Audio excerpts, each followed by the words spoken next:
Hello, everybody, and welcome to Sportcat's Daily Gazette. Yes, Wendell, I am a few minutes late. It's because we've got so much to cover today, and I was trying to get as much information as I could. Hope everybody's doing great today. We are live now, I believe, on Radio X in Australia. So if any of the listeners from Radio X would like to jump into the YouTube chat, you can go over to the Paranormal Guys, 3 words, guys with a Z on YouTube. Jump in the chat, jump in the live chat. Let me know if we're live on Yerg's Radio, which we are always live on Yerg's Radio and Rainbow Radio. And if you're hearing us down under, of course, down under, I believe it's like 3 a.m. So I'm not sure. We'll see. Hopefully somebody will jump in and let us know. So, so everybody's having a great day, I hope.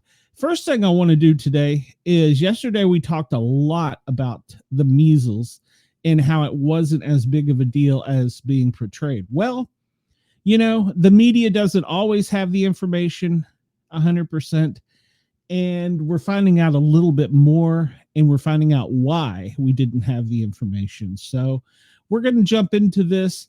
Let me get this up and out of the way here. So everybody on Spotify and everything, all my links are listed. I show them on the site as I'm showing them, and you can go check them out. This one is from healthline.com, and it's talking about the child that has died of measles. There are conflicting reports that there have been 1 or 2 children that have died. The DHS secretary said 2. Some media outlet reports are two persons. The other one is saying that it's definitely, they're all saying one is definitely a child. So this is the first measles death in the United States since 2015, and it's been reported in Western Texas. They're saying 124. That number is going to fluctuate depending upon the media outlet you view, as we'll see here in a bit. Some say 114, some say 124. At any case, it's greater than 100. Now, this is not an epidemic yet. And contrary to what some people are spreading fake news, that this is all because of Trump MAGA people not taking vaccines, that is not 100% accurate. Well, we'll get into that in a minute. Okay, so experts say that measles is one of the most contagious illnesses in the world. Well, that is correct, because if you're exposed, one person is exposed, that one person therefore exposes 10 people. And we'll see, I got an alert from a fan that there was a recent exposure in Texas, and that's going to be a big deal. So we'll get into that too. This is the first death since 2015. This is a preventable disease, and most children are vaccinated within the first 15 months of their life, and then somewhere depending upon state and local guidelines. Wendell says he sent River a link to the show. Not sure what that means, but okay. I lost my train of thought there. Oh, if one person is exposed, you'll expose 10. And we have a report from a fan in Kentucky where a person has been exposed that was in a gym. So it's going to spread, but it is preventable. Most, as I was saying, get the first vaccine between 12 and 15 months, depending upon local and state guidelines. It's anywhere from 3 to 6 years of age after that. And there are boosters for the elderly, and the elderly boosters are not mandatory. I believe the only boosters that are mandatory are if you're in the healthcare, public safety profession. Don't quote me on that, because each state has their own regulations upon that. There's no regulation for like EMS saying EMS has to be vaccinated for blah, blah, blah, or PD or fire has to. There's nothing like that. So it varies from state to state. But this death stems from an outbreak in the South Plains region of Texas.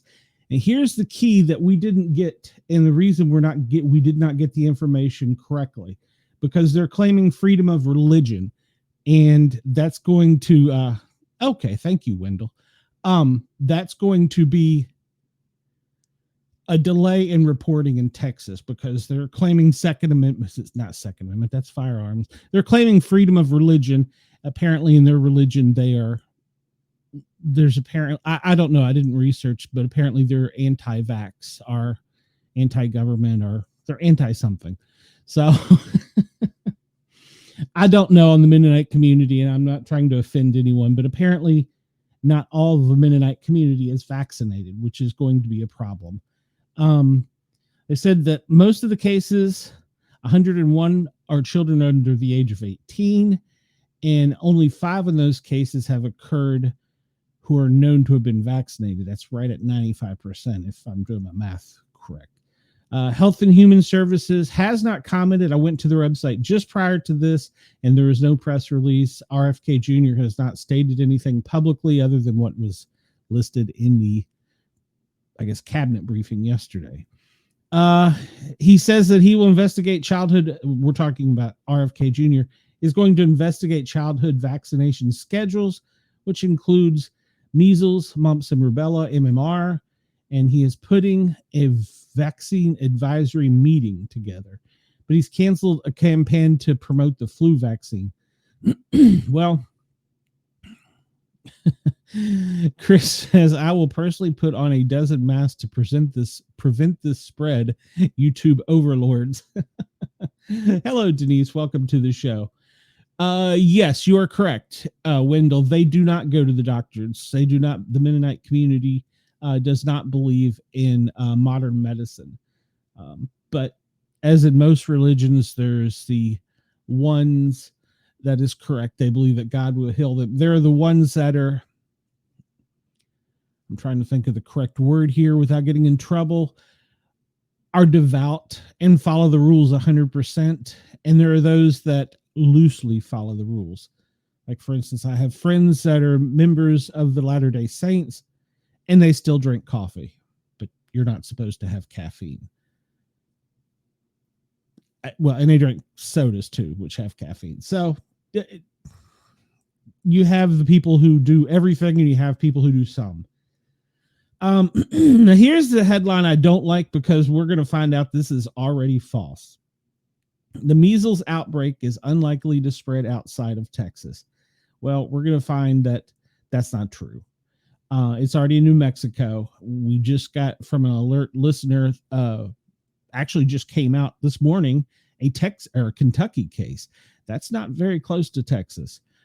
We are a free society. We roam about. We've had open borders for 4 years. So there's a lot of people moving around in our country. Business moves in our country. Mail moves in our country. So this is probably not going to stay in one place, as we'll see, and it's probably going to grow. The problem we're going to have with it being starting in that community is the lack of information that we're going to get. That's going to be a big problem, but it is the most contagious. I know North Carolina had already instituted a mask policy, so I'm sure that will start coming. I have not done my homework to see if that will work for this. Not to get kicked off of YouTube, but masks are ineffective for most known viruses and illnesses. They are a barrier, but I'll leave it at that. So yeah, we're going to have to keep following this. It is one of the most dangerous. Says symptoms will appear within the first 14 days. That's not 100% true. Depending on the person, it could be up to 30 days, depending on the person's immune system, their health, etc. You'll notice first a skin rash, followed by a high fever, cough, sore throat, and eye irritation. And it takes about 11 to 12 days and can spread from person to person as early as 4 days before the symptoms appear. So it's caused by the rubella virus and is extremely contagious. And they are airborne and can be suspended in air and up to 2 hours. So they're saying it's the attack rate is one of the highest of all viral diseases, which makes it more common among unvaccinated individuals. So if you aren't vaccinated by now, get your vaccination. So can put the vaccine 72 hours before exposure, but the problem is with the spreading, It's already out there. So far in the United States last year, there were only 285 cases. We're going to find that we're already higher than that, I believe. Globally, 10 million cases. It's more common in third world countries, Southeast Asia, places like that. Who should get the vaccine? Children. 2 doses, and we will find that adults in later stages of life should be getting them as well, because as we get older, our immune system fails. Well, I won't say it fails, but it decreases.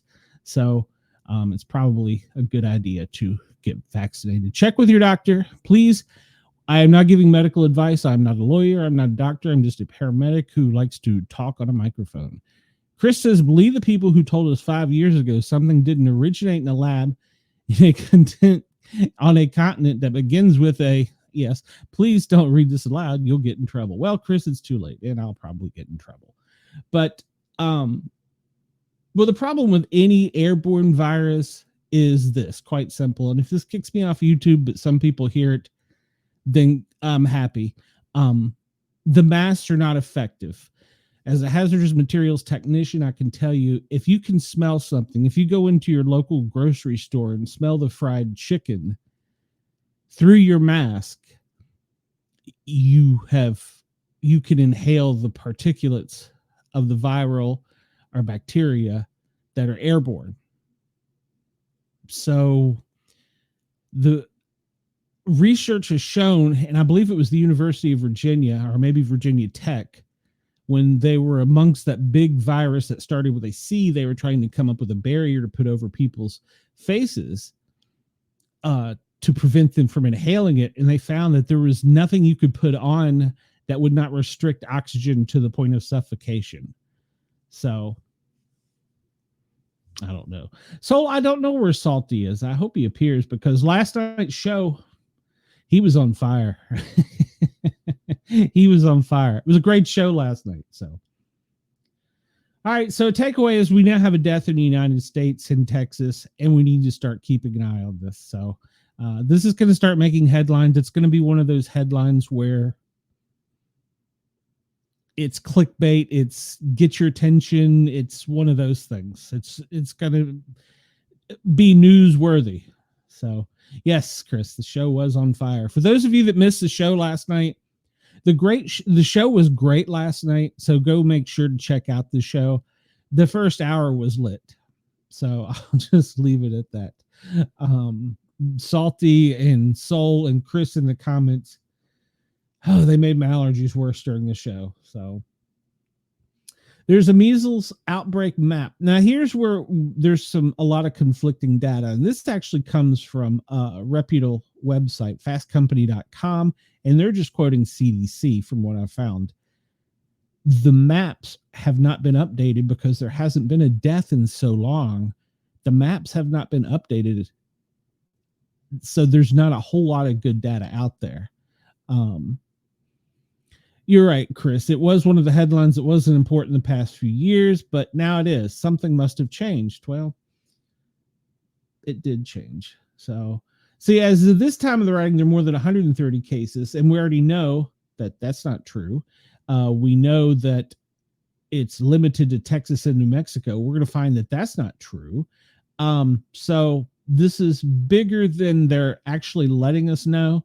Some media is reporting it, some is not, but I sense that some of the headline news agencies, Fox, CNN, MSNBC, blah, blah, blah, it's going to start being one of their top of the hour breaking news stories. So look for it coming to you.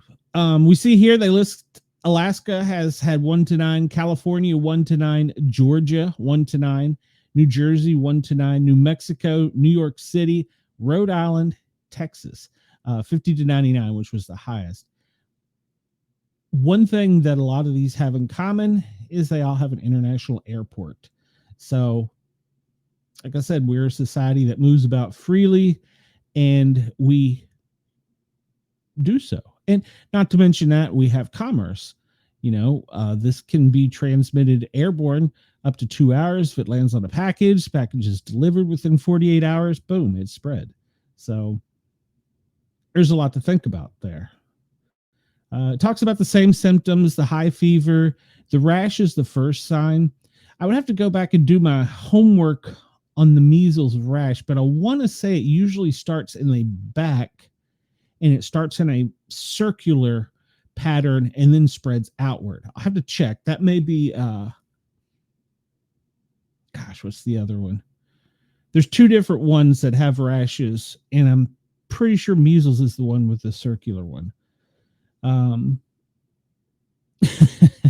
Chris says, I hate admitting it because I don't really like the reason, but the change, if you want to be intellectually honest, you can't ignore the obvious. Well, that is correct. So measles can be deadly if it's not treated. The treatment really is, they're going to start with treating the pneumonia symptoms. They're going to start treating the fever. The fever, if they can break the fever, that's a very good thing because you're breaking the virus in the body. You're going to get high flow oxygen. You're going to get IV fluids and antiviral agents. So in some parts of the country, it is not mandatory to get your children vaccinated. And as we're finding out with people coming into our country from other countries, they don't have the same standards and guidelines that we do. So, yeah. They are wanting to charge for more vaccines. Well, no, it's not just that. The vaccines are a good thing. You know, like I was talking about with the flu vaccine. So somebody made a comment in one of my messages about the flu vaccine. The flu vaccine is basically an educated guess of what the flu is going to be this year and what the pathologists do and the diseaseologists. They look at what's in other countries because it's obviously winter and colder seasons in other parts of the world before it is here. And they want to guess what we're going to get here. So that's what the yearly flu virus is for. Now, if you've noticed here in the past couple years, they'll come out with a flu virus at the beginning of flu season. And then somewhere around the early parts of it, they'll say, hey, you need to get your updated flu vaccine. That's because they have a better guess of what the flu is. And now keep in mind, even with the one that starts with a C, just because you're vaccinated does not mean you will not get it. Now, that was fake news that was reported by the original people that invented the stick with the dart a couple years ago. You can still get it. And so it will lessen your chances of getting it, and it will lessen the severity of it. Personally, I've had all of the shots. It was a personal decision for me because my wife had to have them for her job. Our fire department was not mandatory. And so since my wife was going through it, I wanted to be supportive, and I went through it with Mrs. Sportcat. It was just a personal decision. I made it. It was no big deal. But yeah, so just because you do get a vaccine for something doesn't mean you won't get it. So, and Sol, I believe your question was, can you update your shots? Yes, you can. Check with your doctor. They do have updates for it. All right, so here we see, let's see, this is fresh from the CDC. And we saw on that earlier site, they said there was more cases than this. The CDC is only reporting 93, and this is updated as of yesterday. Under 5 years of age, 28 cases, which is 30%. 5 to 19 years, 48, which is 52%. And then they go into the 20 plus in age unknown. Unvaccinated or unknown, 95%. The reason that's unknown is because of religious freedom. So it is what it is. Soul wants to say, do I remember the white bus from my old number? I don't remember a white bus. You can text me and let me know. I don't remember. U.S. hospitalization. And by the way, any of y'all can text my studio line, which is area code 492-6095, and it will get a message to me should you want to text me. You can call the number, but you're going to get a voicemail. I don't answer it because I get so much from it. 25% of the population, or 25% of the people that have come down with measles have required hospitalization. And that's probably mainly because of the age group. If you look under 5, we always treat that bracket a little bit different. Children get sick and they maintain their illness, and then suddenly they don't, meaning they deteriorate quickly. Their immune system fights as hard as it can 100% of the time, and then it's done. The problem with that is, unless you have lab work, unless you have, up to the minute information, you're not going to know when that critical point is. So that's why we hospitalize a lot of the pediatric cases for some things malignant even. Chris says, I respect your honesty and find your reasoning one of the most commendable things I have heard. You're a good guy, Glenn. Integrity is everything. Well, thank you, Chris. I appreciate that. Like I said, we reported on this yesterday with Ross, and the information wasn't out there. And I wanted to go back and make sure that everybody knows that I was not 100% correct in my information because the information wasn't available. So I want to oversaturate it at this point. I want to make sure people understand that this is actually going to be a serious thing. So New Mexico in Lee County, I'll show you a map here in a minute. They have 9 cases. And here's the map of Texas where the outbreaks are. And if you look, it borders with New Mexico. These are the counties where there are this website, or this graphic that was just published today from the Department of Texas Human Health, is saying 124, whereas the CDC was saying, 93, 95? So there's a discrepancy. There's going to be discrepancy because of the religious freedom and because we haven't had to combat this disease and illness in so long. So, like I said, it's going to be one of these where, boom, it's in the news. Here's a map showing where the heaviest concentration is in Texas. I don't know the county name. I apologize. And then you can see borderlining New Mexico right there beside it. But ground zero, where there's 57, that is apparently where the Mennonite community resides. I'm trying to be respectful because I don't know what they call their community. Yeah.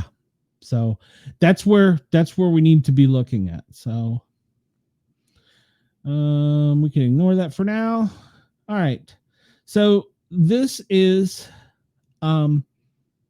yes, so you're in Oklahoma, so you're pretty close to ground zero there. I pulled this up, and this is probably the most recent. This is healthmap.org, and even at that, it's not that recent. They're saying that they've declared Lee County, New Mexico, has declared the emergency for a health department emergency. In Texas, it's already spread. But see, even in Texas, the information on this website, even though it's dated 27 February, is still a little bit behind. But yeah, they're still talking that it is there. It's not an epidemic yet, but I guess I would have to look up the actual definition of a epidemic or pandemic, because that will make all the difference in the world. But it will get big. Let's see. Chris, up where you are, they're unable to shake COVID, the long COVID. Long COVID is a disease that is pretty significant. The Congress is reporting COVID. There's not much down there for you in Oklahoma, Soul. Wendell, let's see, over in Alabama, I know you're over there. Well, there's something there. Health leaders are monitoring measles outbreak. Yes, everybody please hit that like, subscribe, thumbs up button over on Para Our Normal Guys with a Z. Here in Georgia, of course, we obviously are worried about it. Our flus are on the decline, which is good, but we do have measles cases. So That's to be determined, Soul. KG, if you're listening in Virginia, you're in the clear. But yeah, we can see. Let's go over here to Kentucky, where Amanda is, and you'll see they did update that the Kentucky man diagnosed the first case. So, yeah, Health Map is where you're going to get the most information from that. And we'll pull that up real quick. All right. Kentucky resident diagnosed with measles, first confirmed case in the state since 2023. Case of the measles, which is highly contagious, which was already reported. Kentucky residents, as the measles are on the rise globally. That is correct because the outbreak continues in Texas. Officials are working to contact individuals that may have come in contact with this person. He was in Frankfurt, and he was in a Planet Fitness on Monday between 7 a.m. between February 17th between 9 a.m. and 12:15. It is an airborne virus. It can stay sustained in the air particles for up to 2 hours. And as we said earlier, your exposure can be 4 days before you know you're sick. So, see, even their information is all right. 8 to 12 days after exposures. That's not correct. It's dependent upon your immune system. You could be up to 30 days. So, those who've been exposed and are unvaccinated should quarantine for 21 days. That's going to be a big word we're going to start seeing here, folks. I hate to say that, but that's going to be a big word we're going to start seeing. Vaccine is administered to children in 2 doses. And in Kentucky, Amanda, if you're listening, only 90% of Kentucky kindergartners have received the vaccine, lower than the national average. Okay. Well, I hate to hear that. Like I said, it's a good idea to go ahead and get it. Science is there for it, you know. Science is there for it.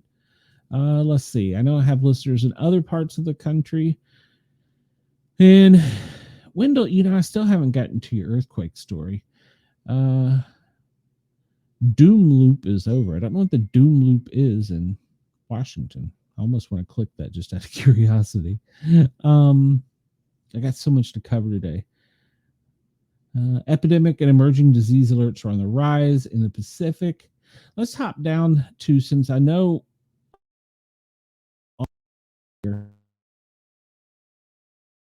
down under today, let's see if there's anything down under I can click on. If I can get this map to go out far enough. There we go. Let's see what we have down under here in Australia. Business event. Bird flu outbreak has rocked a 4th poultry farm. That was as of the 24th. And 5 new deaths from meltdowns. I'm not sure what that is. It's a bacteria bone disease. We'll have to look that one up. 7 are dead by the deadly mud bug in Queensland. Not sure what the mud bug is. I'm going to have a lot of homework to do for my new listeners down under.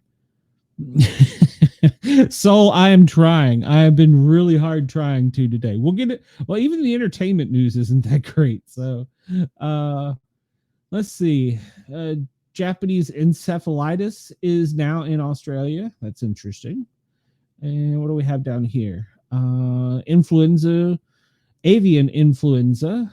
Bird flu is detected in a different poultry farm in that part of the country. And so, yeah, you know, every country has their own things they're dealing with, and we're a global community. We really are.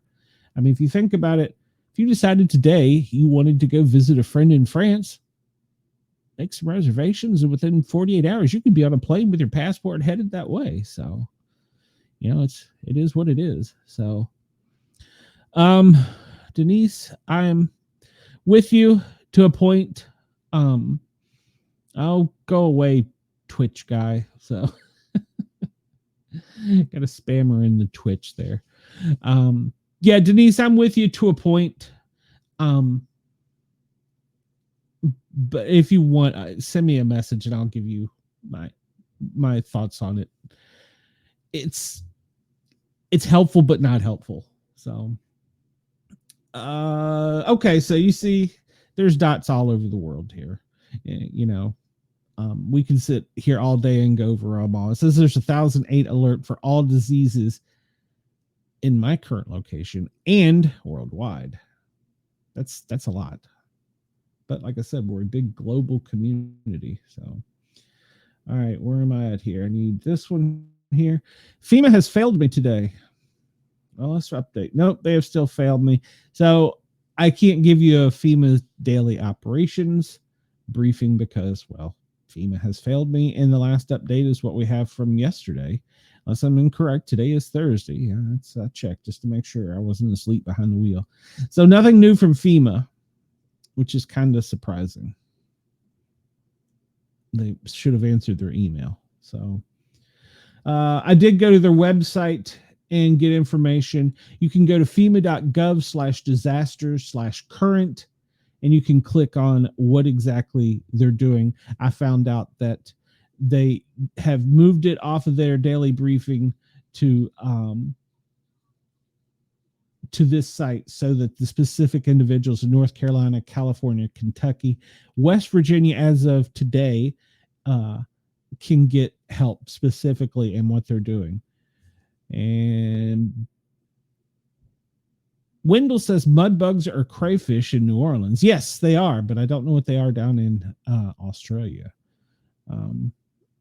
Soul says don't cross the tracks in Shreveport, Louisiana. Their water tastes like dirt. You know, I actually did receive some people talking about some water problems, and it was in the Northeast, and I didn't put this article out here for us, but it was saying because of, I want to say it was in New Jersey. I'd have to go back and look, but they were saying that because of the heavy snowfall and they had been putting so much salt on the road, when it melts, it runs into the wastewater, which runs into the reservoirs, which goes to the treatment facility, and the treatment facility isn't prepared to remove that high of a concentration of salt. So you would notice that the water was tasting salty in those areas. I thought that was pretty interesting. So Chris says it is helpful in visually pointing out to those that need to know, who is willing to at least look like they are buying the narrative. Yes, and there is a narrative being published.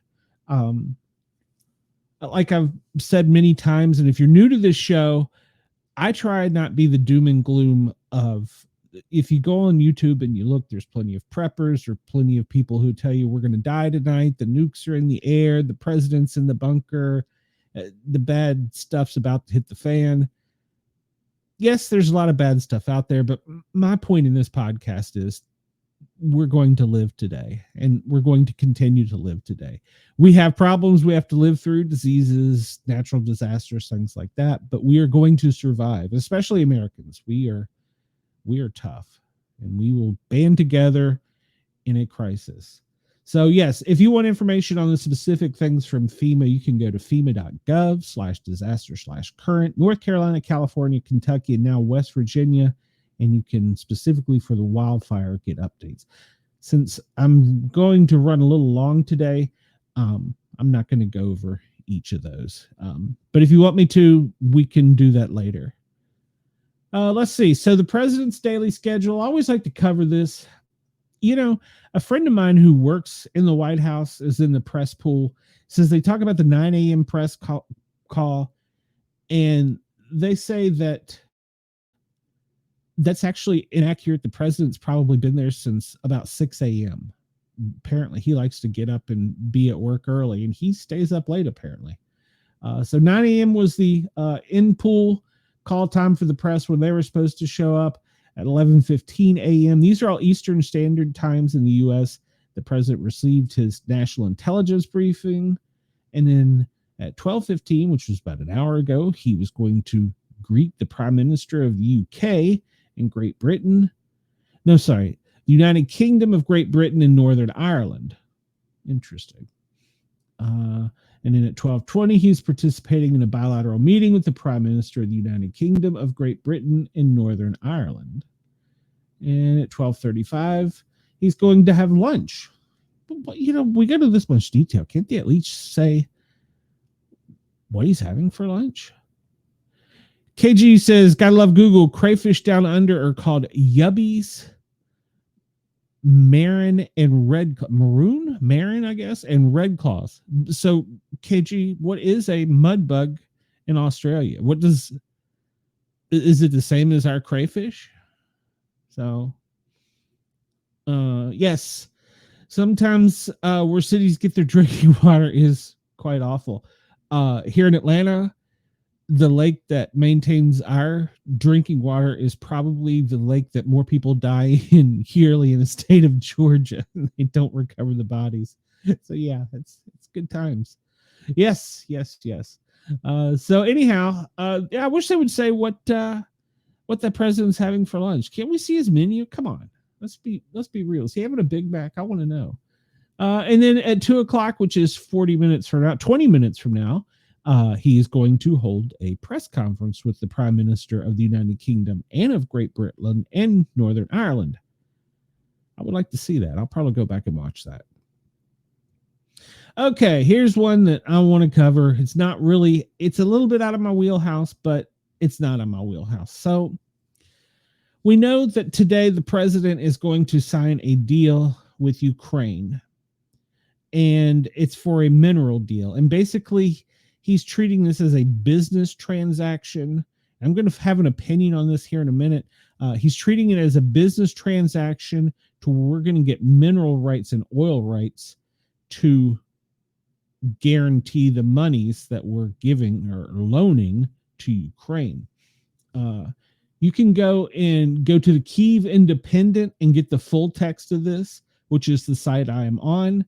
And apparently they have agreed on a deal dated February 25th, and it will be signed apparently later today. Now, I'm not a lawyer, and I didn't consult my paranormal attorney before doing this show. I'm going to actually send this to him and see if I can get some nitty gritty from him. But there's a lot of whereas and legal mumble jumble here.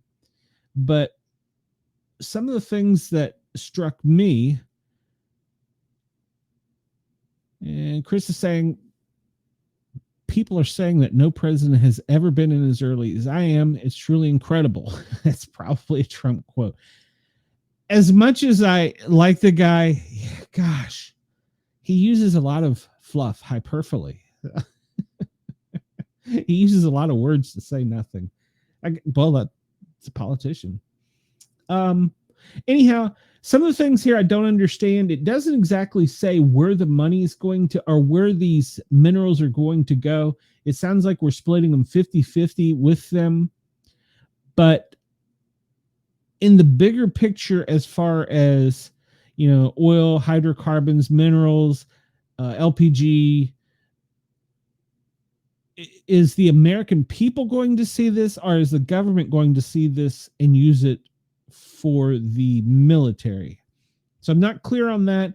This doesn't really outline that, because this is only outlining the deal. This doesn't outline where the actual monies from these are going. Are we going to sell them as a broker to other companies? It doesn't outline that, and I wish that it did. I kind of doubt that it's going to make its way to the taxpayer, but I don't know. You're correct, Wendell. All politicians do that. So I got down here. Let me see if I can get to the part that I really wanted to get to. Like I said, it's a lot of legal words I don't understand, but there's one thing here that struck at me. Was it in 7? Where it talks about they're going to provide security. So, where is this at? Yeah, lasting peace and strength, support Ukraine's effort to gain security. Participants will seek to identify any necessary steps to protect mutual investments as defined in the fund agreement. Okay, so here's my take on this. And I wish I could find the exact sentence. I'm going to look while I talk about it. What I think we're doing is, I think this is allowing private security, i.e. Blackwater, Dynacore, etc. We're going to go in and we're going to start construction and raising these things. Well, in the process, we're going to need safe airways. overhead so that they're not bombed. We're going to need security so that they're not attacked. And then, since it's, as Trump likes to put it, an ocean away, maybe that's the UK. But at any rate, they're on the other side of the world from us. We're going to need to transport them, whether it be by air or sea. So we're going to need secure airports, and we're going to need secure docks. So here's my take on this. Now, I could be 100% wrong, but Trump is a business person, and he recognizes the fact that this is revenue and that we don't want, as Americans, boots on the ground. But we would have no problems as American citizens going in and protecting American workers that were there to seek the monetary gain from the minerals and oils. So my take on this is that this is us securing our money. We're getting something in exchange, which is a brand new deal, but we're going to be sending in private militias. This is just my take, but somebody's going to have to protect these contractors, these construction workers. You're going to have an infirmary. You're going to have a lot of things in place to get these, to harvest them, to transport and ship them. And they're all going to have to be secure, but we're not going to put boots on the ground. So my take is that this is going to go to the private industry, and we're going to have private militias in there. Like I said, Blackwater, Dynacor, etc. I personally have no problem with that, but I think that that's still putting us in kind of a precarious position. But I do also think that it will give us some leverage with the other side of the party trying to negotiate, Russia, because we're going to be saying, well, no, you can't have that because that's ours and we're protecting it because that's where our stuff comes from. So that's just my take. Now, like I said, you can go to the KyievIndependent.com. They have an exclusive with the full text of it. It's all the legalese there. But if you read it, it talks about the security, maintaining the security in a volatile community. And so I think that's what we're going to do. Bigfoot. No, I was in the sandbox one time, and I don't ever care to go back. It was over 115 degrees, a windstorm. Absolutely sucked. I was only there for 14 hours. I don't know. No, it was less than a day. It sucked. I have no ambition to go back into a combat zone. No ambition. And that's what this would be. Hazardous duty. And once again, this is going to provide jobs. It's going to be overseas workers. They're going to get hazardous duty pay. It's a big deal. So I don't think it's a bad agreement because it gets us something for our time, and it's going to get them something in exchange. Not only are they getting funds to fight the war, they're going to get Americans protecting the airspace, the waterways, and the physical ground that we're harvesting this from. So I don't know. That's just my take. We'll see what happens. There's a lot still. This is a fluid situation, but that's my take. That's, like I say, I'm not a doctor, politician, nor a lawyer, but it's just an opinion. It's interesting. It's interesting. And I think that it might be the right thing to do. So no, Wendell, I'm not going back to work in a war zone. Done that one time. All right, we'll continue with President Trump. And the Department of Homeland Security released a press release that said hundreds of thousands of criminals that were let in this country illegal. We are sending them home and they will never be allowed to return. According to Washington, Secretary Noem stated, and I'm sorry, Chris, there is no picture, that under President Trump's policies, 20,000 illegal aliens were arrested last month alone, a single month, which is a 627% increase in monthly arrests compared to a total of 33,000 during a prior administration for last year. Okay, we'll just leave it at that. Uh, so since I couldn't get my FEMA map, I pulled up this map, which pretty much tells us the same thing. It's not as updated. We have the biological, which we did report in Texas and New Mexico, I believe a couple days ago, but it's larger really than they're saying. Still have the drought in, what is that, Oklahoma? No, it's not Oklahoma. That's Wyoming. Good Lord. I'm going to learn my geography one day.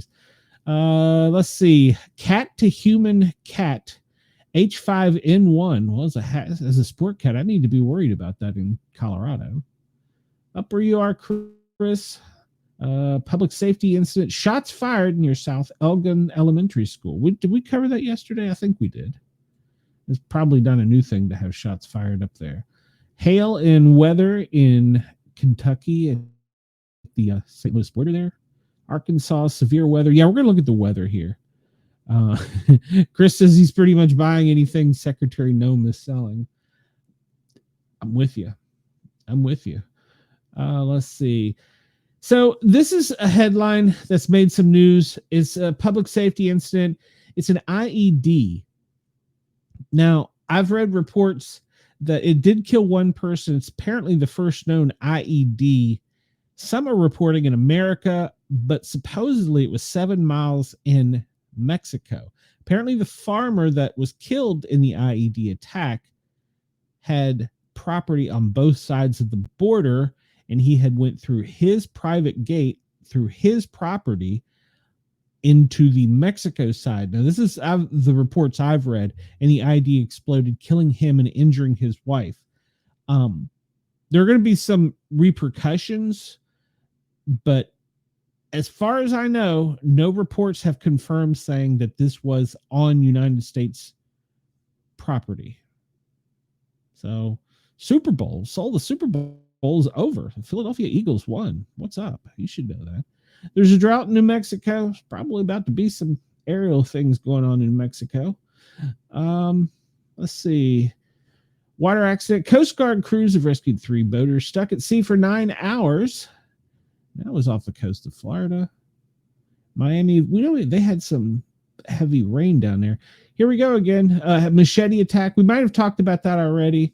That's in Miami. So knife attacks, they're going to be on the rise, people. Keep your come on, Soul. Give me a break. You love me, you know it. You got the knife attacks and car attacks are going to increase. We talked about the fire in New York City. We're actually going to get into some fire stuff here in a little bit. Man, I am going to run way over today. I'm sorry, everybody. Let's go look and see down under if there's anything here, since I'm going to try and report for Radio X. Chris says he was away for a few minutes with the puppy. Did you mention yet or know about the weird situation with the death of Gene Hackman? No, I have not. And that is coming up.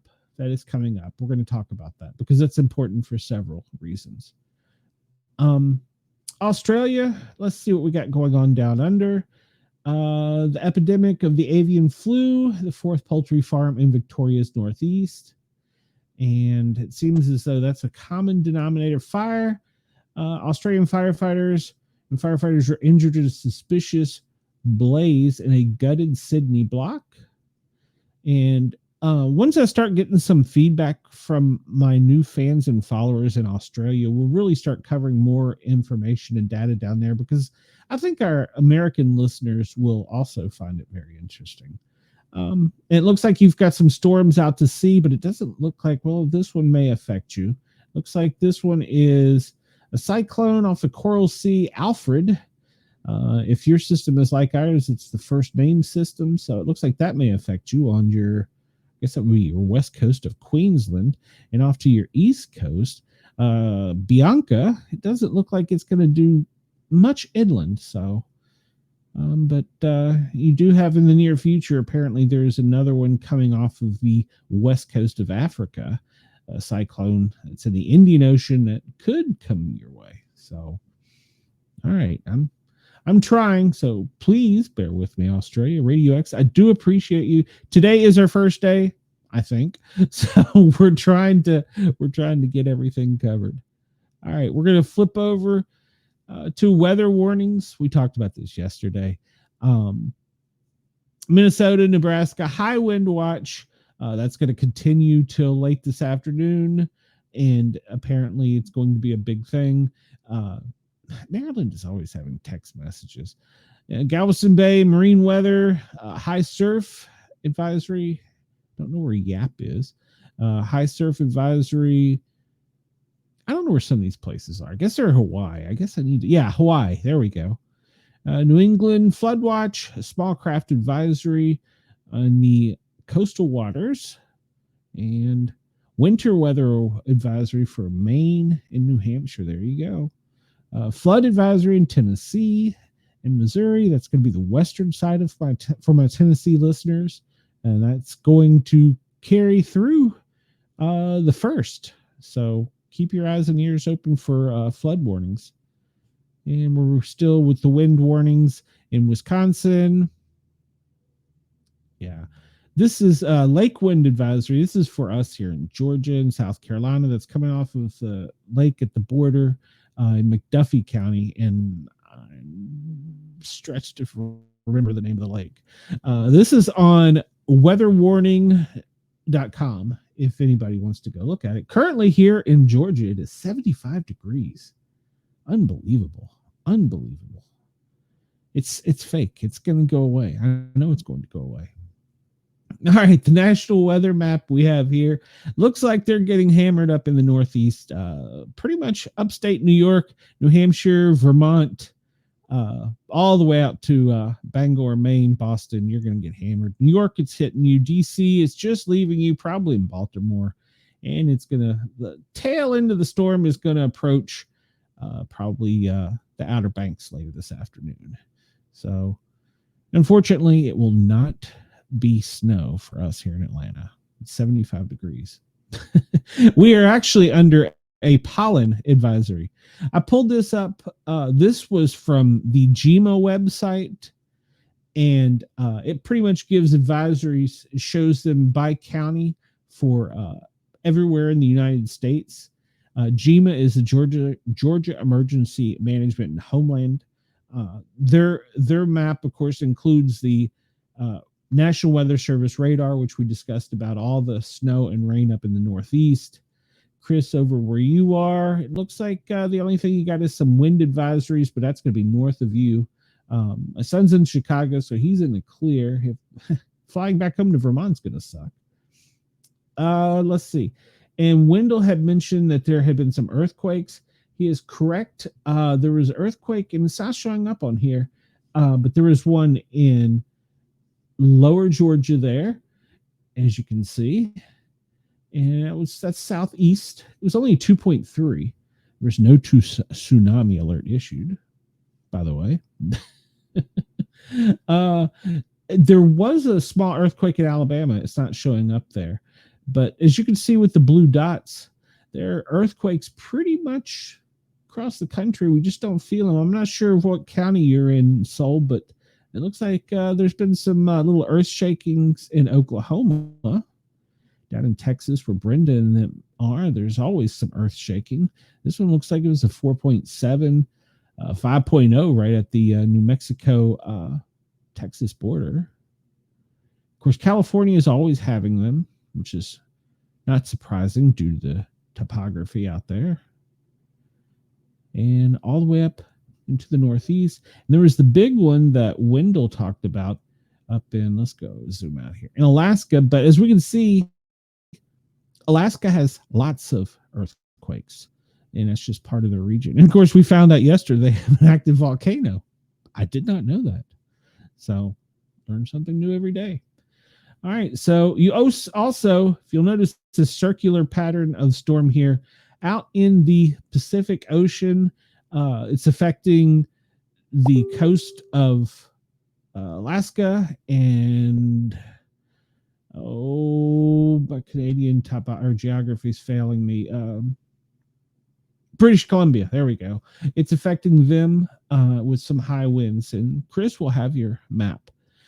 Tahlequah, Oklahoma, home of the tigers and many great beasts. Well, I don't know if I can I don't know where Tahlequah is exactly on this map, but you've had some shaking in Oklahoma City. or Oklahoma. Yeah, in Oklahoma. I don't know what that's. McLean, Grady. Yeah, I'm not going to sit here and go through all the counties, but yeah, there's there's some shaking going on out in Oklahoma. Let's see, Chris, we said you were good. I'm not sure where you are, Denise. I don't remember. KG, you are pretty much clear of everything, but maybe some rain. It looks like it's once again. Oh, it's already past DC, so you're good. All right. So, Chris, your favorite map, which I love, and we see, as we were talking about in the daily reports with the National Weather Service, up off the coast of BC and Alaska, that circular formation that's causing the gale warnings up there. And we see that the Santa Ana winds are not as bad, but they're still pushing down over the, I guess, the middle part of the country, the Northeast.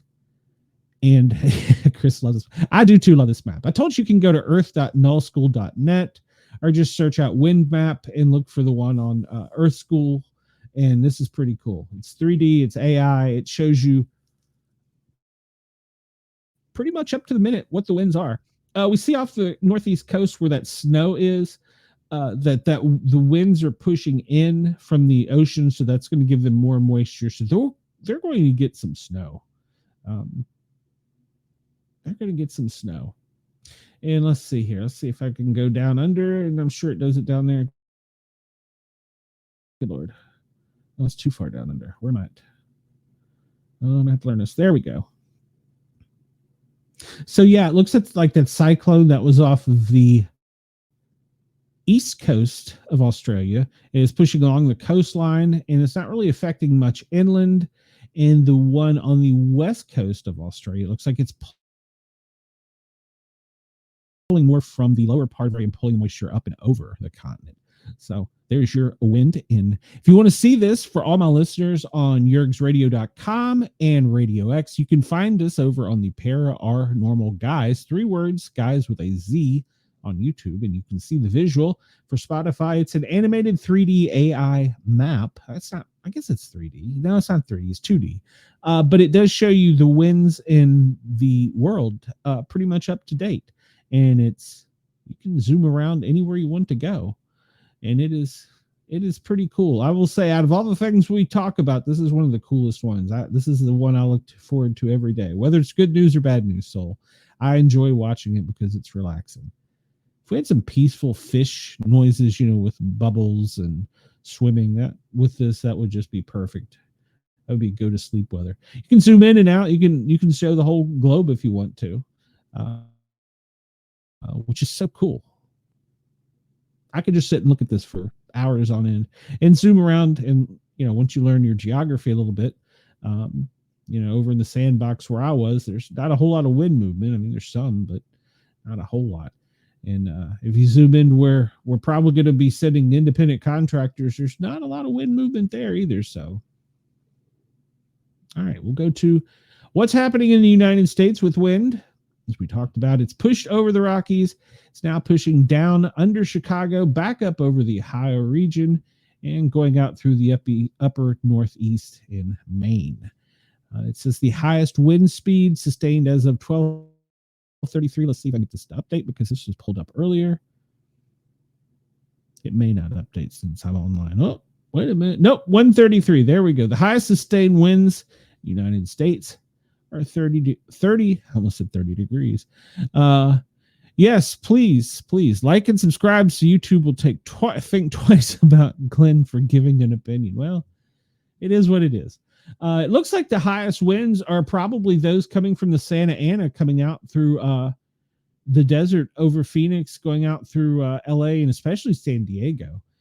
That it drops down through the middle part of the country in the northeast corridor there under Chicago and goes back up through Columbus.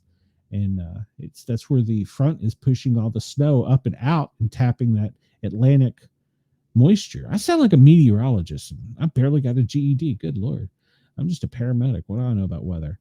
And that little bit of swirl there down under Denver is just caused by the mountains pushing it back down through Texas and out into Mexico and crossing over partially into the Santa Ana winds. So, interesting fact, if you ever want to know, there's a map, and I can pull it up sometime if anyone is interested, where you can see turbulence on a radar. It's like a radar for what aircraft would experience. It would show it at what different altitudes. It was kind of cool, and I didn't know this except when I was flying. When you're flying, you have to constantly adjust your altimeter. So, in other words, the elevation in Denver is higher than it is here in Atlanta, obviously. You have to set your altimeter so that your plane knows to go up. If they tell you to maintain 30,000 feet, well, you're going to gain plus or minus 2,000 feet going over the Rockies, so your plane has to adjust. Well, also, as you see with the wind coming over the Rockies, the mountains, even the Appalachia, depending on what part of the country you are, causes turbulence. That wind hitting the mountains will also flow upwards, causing turbulence. So I found that interesting when I was flying, that you will experience more turbulence over the higher altitudes because of the winds on the ground. So a little geek knowledge for you. I apologize, everyone. We're running way over, and I apologize to everyone. All right, so we look at the power outages in the country. California, not to be surprised, there are 10,723 people without power. I suspect that is probably because of the high winds. So hopefully that's only a temporary thing, and they'll get it fixed. Chris, did I tell everybody to like, follow, share, and subscribe? Chris says, I had meteorology in college, the only bearable signs required for me to graduate. So I appreciate the portion of the show. Well, thank you, Chris. And I'm probably butchering it, so you can let me know. All right, so we're going to do the air now. You can go to the EPA.gov and pull up all the interactive maps of the air quality over the United States. And, well, we can see pretty much in the Northeast and the Southeast, we're in the moderate level. We're in the moderate level here in Atlanta because, well, it's Chris. Yes, you did. Did I butcher it? I'm sorry. I apologize. Because the pollen, which is probably going to go away because we're going to get another frost again. Oh, I did say like and subscribe, but didn't butcher it. Okay, well, thank you, Chris. Only really bad parts of the country are down around Tucson and El Paso where it is unhealthy. So yeah. Chris, you look like in the clear up there. My son's kind of in the clear. Well, no, he's not too high in the clear up there in Chicago. But yeah, the air quality isn't too bad. Let's see. I know this is only for the United States. It doesn't tell us. I will have to find a website to see if I can find the air quality for Australia. So I will do my due diligence and check on that.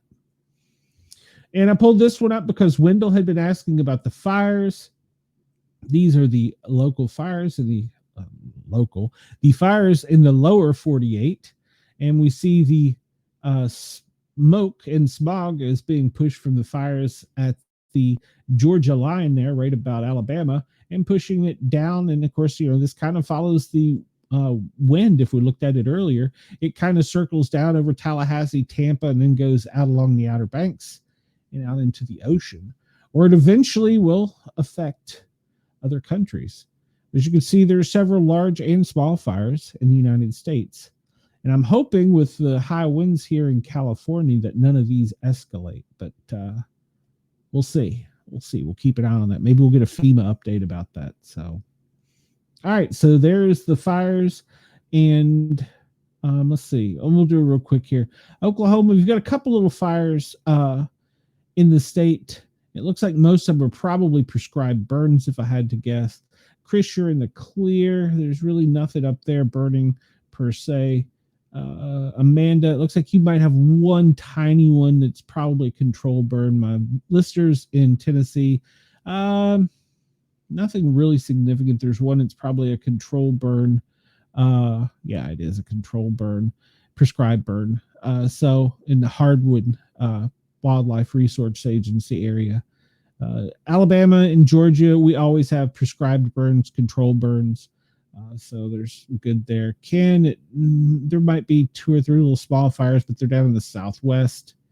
And up in the northeast, it's still too kind of wet to have fires. So it'll be later in the season for them. And I think I got all my listeners there. Denise, are you still with me? I'm boring you to death. All right. We talked about this one yesterday, and I just thought this map was too cool to not show. Let's see if I can make this bigger because it's so much better bigger. That's what she said, right? Okay, sorry. Bad joke. All right, well, we'll just zoom in. These are the weather balloons that are up and over us, which I just think is too cool. This one is this is up over Oklahoma, and it is currently at 10,587 feet, so it must be going down. And let's see, this one is over Huntsville, and it is at 77,979 feet. Looks like it started out of the National Forest. Wonder why they would start one out of the National Forest, and it's continued eastward. And we have one descending over Tallahassee. It originated over from Elgin Air Force Base, so I'm just going to go with that. Since it came out of a highly classified Air Force base, I'm just going to go with that's National Weather Service. What do you think, guys and gals? You agree with me? This one off of the Atlantic. Whoa, there's 3 of them off the Atlantic Ocean that come out of Cape Canaveral. So, yeah, it's NASA. And they got 3 weather balloons in the air. How about that? That one's at 29,000. This one is at 30,000. And this one, okay, it was a maximum of 110,869, but it's currently at 28,000. Go back and see what the maximum was on this. 111,984. These are some real high altitude ones that come out of Cape Canaveral there. Interesting. That's really high. That's really, really high. I will say the National Weather Service ones don't even usually go that high. Coming out of Cape Canaveral, who knows what NASA is looking at? We have one. The satellite tracker takes better photos. Yeah, the satellite tracker does. This one come out of Leesburg, Virginia, crossed over Baltimore, and it looks like it's going to settle down in New Jersey. Or no, that's its path. Sorry, that's their predicted path. All right. You were right about that, Wendell. I'm not going to say that on the air, but you were right about that. If you'll notice, a lot of these do come out of national forests for some reason. And I find that interesting. Let's see where this one originate from. Good Lord. This one's really hit that wind we were talking about. Holy cow, I got to zoom way out. This one was launched in Baltimore. I could go with Proving Grounds. Oh, no, it was a park. Okay. And it's traveled way up there, and it's over New Jersey. So this must be a civilian one because it only got to a height of 69,000 feet where it is currently located. Interesting. Let's see, what else do we got here? All kinds of them out on the West Coast. Now, this one's descending at 4,489 feet. It didn't make it very far. This one looks like it's moving pretty well. Where is it coming out of? Now, how does an air weather balloon make turns like that? I mean, we just saw how the wind was. We literally just saw how the wind was. And look at how it's made those turns. How does it do that? It's at 52,000 feet. Interesting. Very interesting. Yeah, how does it do that? We just looked at the wind map. And this one is currently, so it's going down at 857 feet. But how does it do that? Where do these come out of? That's interesting because we just looked at the wind. How does it make a U-turn? That's physically not possible. How does it do that? I don't know. It's interesting. Let's see. That one also come out of a grasslands preserve. Okay. I just don't understand how it does that. That one is descending, and it's currently at 800 feet. No, I'm sorry. It's currently at 52,000 feet. My bad. It's at its maximum height. It's made a U-turn and going back opposite of what the wind was. Interesting. You just don't ever know. So this one, didn't we just talk about this? Groom Valley, Area 51. Look at this. They actually allow us to see one. Its maximum altitude was 67,913 feet. And look at all the red zones it's went over. Those are no-fly zones, by the way. The Nevada testing and training. They must really be curious about the weather there. All right. I'm going to leave it at that so I don't get shut down. But that's cool. So you can go to sondhub, SONDE hub.org and see these if you'd like to for yourself. There's multiple settings. You can see these. I just have it listed all the ones that are current and the ones that have recently come down, because sometimes the comments on the ones that have recently come down are pretty cool. You'll get comments like, I climbed over the fence, but the bull run me off and stuff like that. So it's kind of cool. If you want to just go read that. But these are, I'm using air quotes, weather balloons. Just remember that. And this is for educational purposes only for anyone listening and watching. All right, we're going to go to the New England Fire Newsnet. And there really hasn't been a whole lot new come out over this. I mean, we've had some things, we've had like wrecks and things, but there's not been a whole lot new. There was a plane crash in Vermont. It was on top of a mountain. The flight originated out of Baltimore, and I think there was 3 people injured, but I don't know the extent of their injuries. It was never listed. It took a long time to get to the injured person. Or injured persons.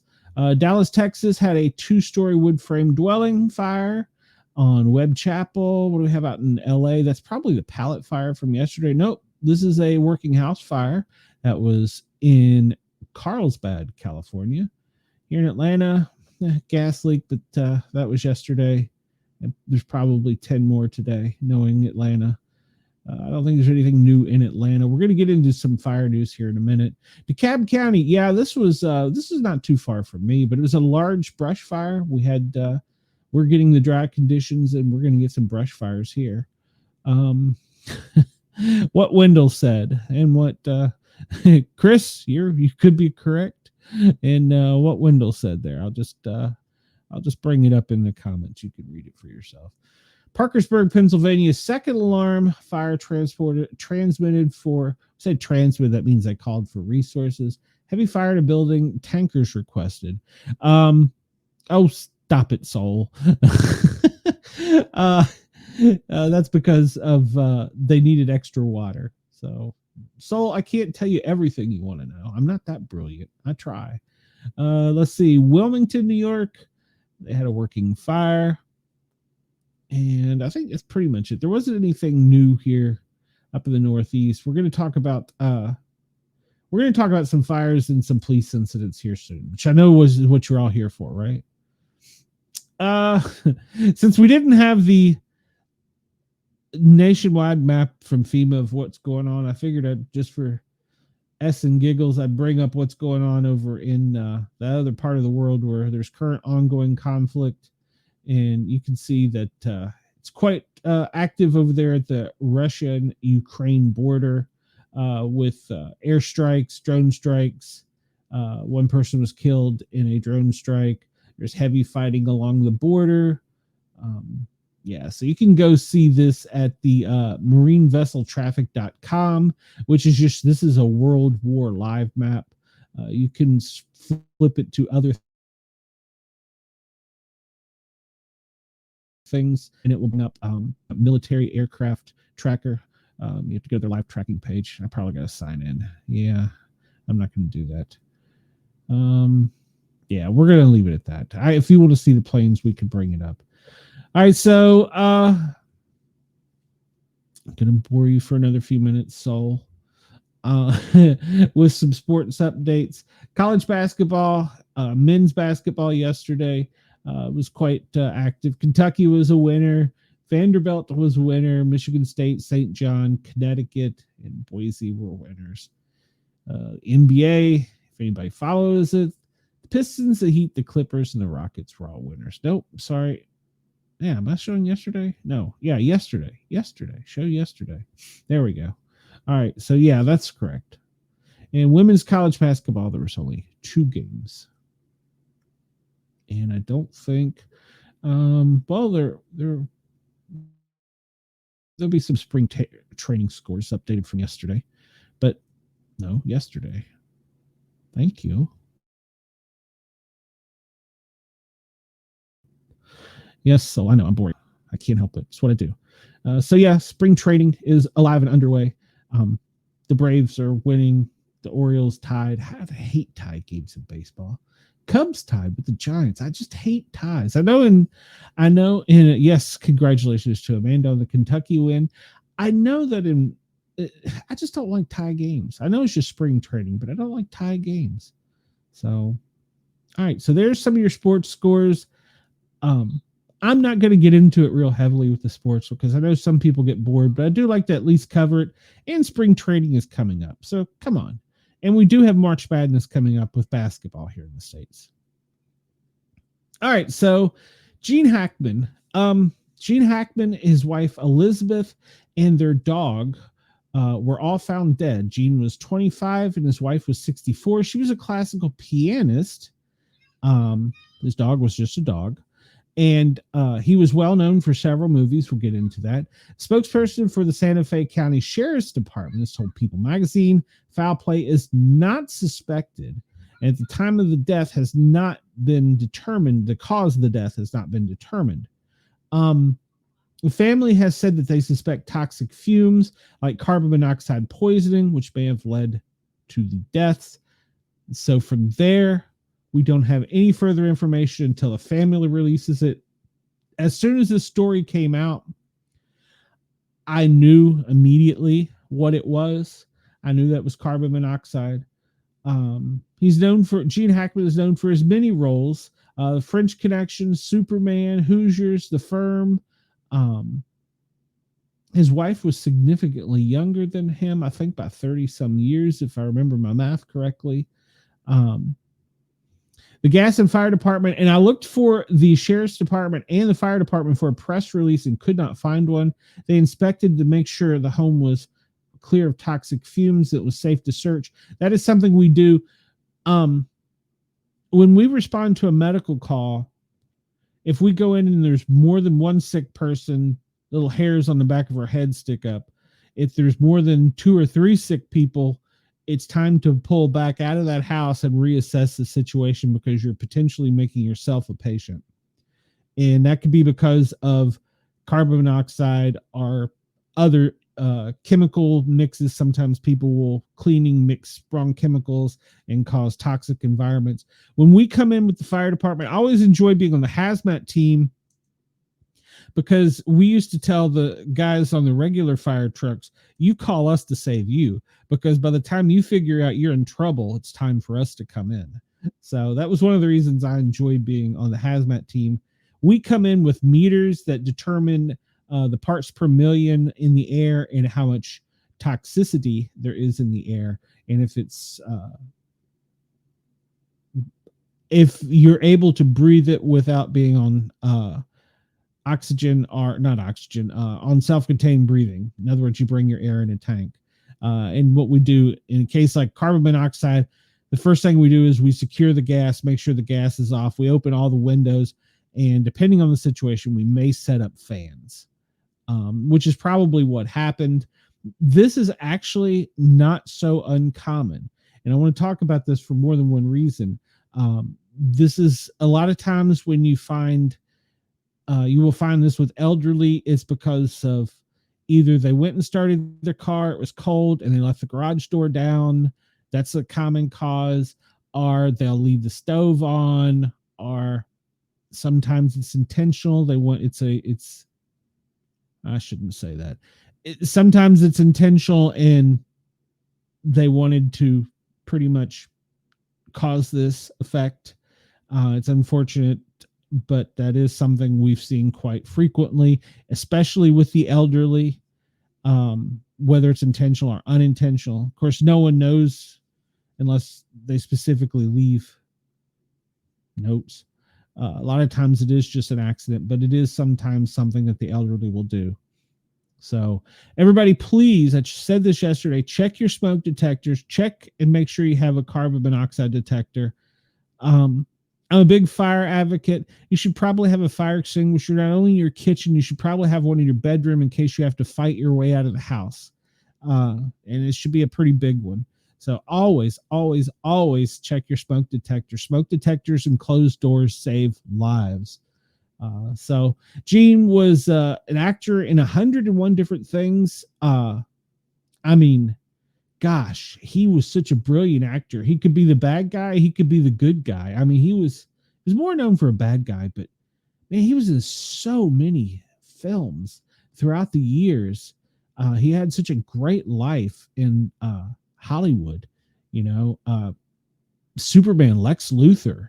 I mean, that was brilliant.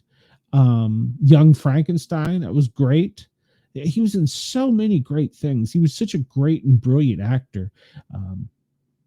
It's unfortunate that Gene Hackman is dead with his wife at the age of 95 today. I think she was 63.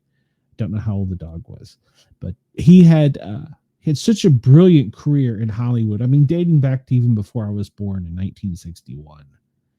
I mean, such a brilliant career. Hate to see him go. So, Gene, I hope you rest in peace, and your wife and your dog. But yeah, there you go. He hasn't been active in Hollywood. Oh, wow, has it really been 20 years? I did not realize that. Behind Enemy Lines, that was in 2001. Wow, I'm getting old. Yeah, Behind Enemy Lines is incredible. And a lot of these, he was incredible. I mean, you know, The Heist, The Replacements. I mean, come on, he just was a talented man. Like I said, the Lex Luthor. I mean, wow, wow. Yeah, he's in The Firm, Unforgiven. You know, there's so many you just didn't realize he was in. Mississippi Burning, another great movie he was in. Yeah, he was a great, brilliant actor. So, and he was a great Lex Luthor too. So, all right, so we're gonna move on here. We'll get into a little firefighting stuff. Firefighter was injured in a 3-alarm fire in Washington Heights, which was FDNY. One firefighter was injured while fighting a 3-alarm fire in Washington Heights, which is New York, FDNY. Wednesday night, the fire started before 6 p.m. on 191st Street, and it extended from the second to the sixth story. 130 firefighters and paramedics responded to the blaze. One firefighter was injured, and the Red Cross is helping to shelter 15 adults and 4 children. They're investigating the cause of the fire.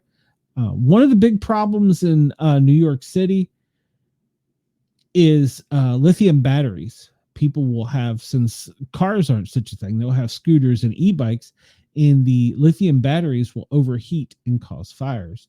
So if you have anything that uses lithium batteries, you should charge them somewhere where you can keep an eye on them. This even goes for the portable, like DeWalt's and the little portable drills and all your saws and stuff, because those are lithium batteries too. And if they overheat, that can cause pretty significant damage and large fire quickly. Fire destroys a home, and this is also in New York. Ballin? I don't know. One firefighter is treated for burns.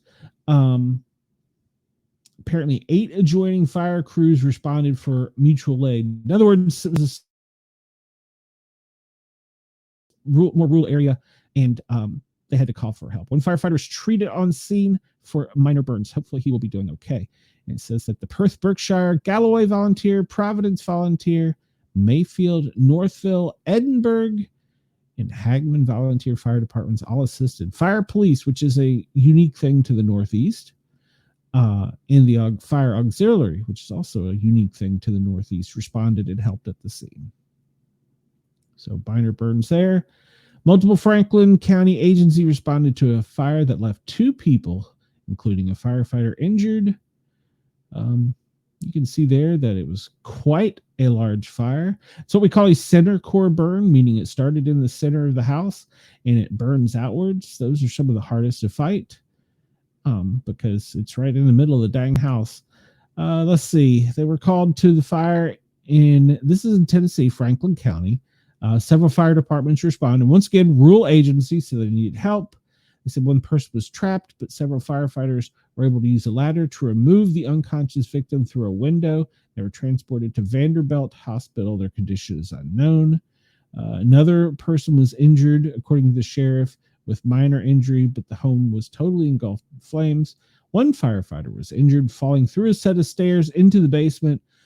Holy cow. I did not read that part before this, but he managed to walk out of the structure on his own. Holy cow. He got some scrapes and bruises and minor burning. That could have been so much worse. Yeah, falling through a basement on a fire like that, that's bad mojo. Bad mojo. One thing they teach us in the fire department, and we do get lazy, is we sound the floor, which means we take our tool and we hit the floor in front of us as we're walking to make sure it's solid. But it's not always accurate. I mean, you can't always see. I was fighting the fire and there was a hole between, just inside the front door, between me and the crew that was coming in behind it. And I was yelling on the radio for them to back up because I couldn't come in the front door and they were coming towards me, and that hole was between me and them. And if that, and the fire had originated in the basement, that could have been fatal. It could have been very bad. So yeah, you have to always watch that. Georgetown Company firefighter sustains minor injury during a building fire. This is in South Carolina. One firefighter was injured, according to the assistant chief. They're battling flames in a pair of storage buildings. I think we've said this before. Storage buildings are some of the nastiest for firefighters because we don't know what's in them. You know, it's like a surprise. What are you going to get? We're going to get the meth lab, or are we going to get grandma's furniture? Luckily, the firefighter was only injured with an ankle sprain. No other firefighters were injured, so good deal. And for our last update of the day, this comes to us from the city of brotherly love. A police officer was injured in a crash with an ATV on North 22nd Street. The officer was assigned to the dirt bike detail, collided into the back of the male on the ATV. The officer was taken to the hospital, egg injury. He's expected to be okay. And apparently the male operating the ATV was arrested at the scene. That is a new thing. You will see in large cities, groups of people suddenly appearing out of nowhere in very urban areas on ATVs and motorbikes, and they're not there for good purposes. So that's a thing that you will see a lot of. Where did I go? I wanted me to be on there. I wanted to hide this. So yeah, so watch out with them and their knives. So that pretty much wraps up. Man, I went way over today, and I apologize. We're at an hour and a half. Well, I say somewhere between an hour and 90 minutes. So but yeah, that's pretty much all I got. I scanned through some other quick headlines. You had the firefighter falling through the floor. Let's see. There was a pursuit in Tennessee with arrests. Okay, nothing major there. Yeah, so I kind of scan through the headlines, get to you what I can. Sometimes I pick and choose a little bit. Too many people store cars in those storage units when they shouldn't, and the gasoline puts you guys in unexpected danger. Yes. There is a picture. I have a group on Facebook. If you're on Facebook, it's called Public Safety Professionals. Just go ahead and ask to join. I share a lot of things there. There was a fire in, I want to say it was North Carolina. At any rate, it was a tractor and trailer, and the brakes had caught on fire. And there was no placarding on the truck. And the placards are those little signs that they put on there that tells police and emergency agencies. And you can download and get the DOT guidelines book for free online. And you should. That way you know what's around you on the streets. You will be shocked. And there was no placarding on it, but the fire didn't make it past the brakes. It only got the outside of the truck. So they popped the truck to make sure it was open. Lo and behold, there were several LPG tanks from the middle of the tractor and trailer to the forward of it. That could have been much, much more deadly. You're not expecting and not prepared to fight that type of fire. You think it's merely a vehicle fire, and boom, there you go. So, all right. Well, I have rambled enough. That's pretty much all I have. I'm sure there's going to be other breaking news, and I will watch these other shows to see what they're saying about how we're going to die. I keep seeing some of them saying there's going to be a major market crash. I haven't seen or heard anything other than the people in social media saying it's about to happen. Don't know. I don't really follow the market, but if it does crash, we'll keep you updated on it. Other than that, my friends, I appreciate everything. The links are in the comments if you want to buy me Mountain Dew to keep me caffeinated. I certainly could use it this morning. I got off to a little later start than normal. Thank you, Chris. I appreciate it. You have a great day as well. And anybody that is listening on Radio X or Yerg's Radio or Rainbow Radio, please come over and find us on the YouTube channel, the Para R Normal Guys, 3 words, guys with a Z, and hit that thumbs up button, like, follow, share, and subscribe. You can find me on most social medias as Sportcat or Sportcat Medic, and you can find the podcast over there as well.